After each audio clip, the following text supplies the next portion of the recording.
حضرت کعب بن مالک رضی اللہ تعالیٰ عنہ بیان کرتے ہیں، رسول اللہ صلی اللہ علیہ وسلم نے فرمایا، مومن کی مثال کھیتی کی نرم و نازک شاخ کی طرح ہے جسے ہوائیں جھکاتی ہیں، کبھی اسے نیچے گرا دیتی ہیں اور کبھی سیدھا کر دیتی ہیں، حتیٰ کہ اس کی اجل آ جاتی ہے، جبکہ منافق کی مثال صنوبر کے درخت کی طرح ہے جس پر کوئی چیز اثر انداز نہیں ہوتی حتیٰ کہ وہ ایک ہی مرتبہ ٹوٹ جاتا ہے۔ مشکوٰۃ المصابیح حدیث نمبر 1541۔ حضرت ابو ہریرہ رضی اللہ تعالیٰ عنہ بیان کرتے ہیں، رسول اللہ صلی اللہ علیہ وسلم نے فرمایا، مومن کی مثال کھیتی کی سی ہے جسے ہوا جھکا دیتی ہے، اور مومن کو مصائب آتے رہتے ہیں، جبکہ منافق کی مثال صنوبر کے درخت کی طرح ہے، وہ حرکت نہیں کرتا حتیٰ کہ اسے کاٹ دیا جاتا ہے۔ مشکوٰۃ المصابیح حدیث نمبر 1542۔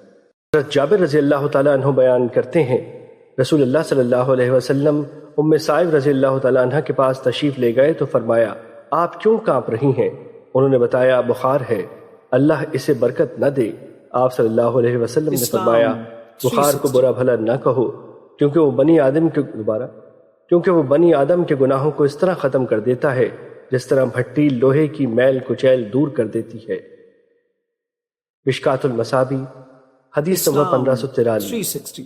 حضرت عائشہ رضی اللہ تعالیٰ عنہ بیان کرتی ہیں، میں نے رسول اللہ صلی اللہ علیہ وسلم سے طاعون کے بارے میں دریافت کیا تو آپ نے فرمایا، وہ تو ایک طرح کا عذاب ہے، اللہ جس پر چاہتا ہے اسے مسلط کر دیتا ہے، اور اللہ نے اسے مومنوں کے لیے رحمت بنایا ہے۔ جو شخص طاعون کی وبا آ جانے پر صبر اور ثواب کی امید کرتے ہوئے اور یہ جانتے ہوئے کہ اللہ نے جو اس کے متعلق لکھ دیا ہے وہ اسے پہنچ کر رہے گا، اپنے شہر میں ٹھہر جاتا ہے تو اس کے لیے شہید کے مثل اجر و ثواب ہے۔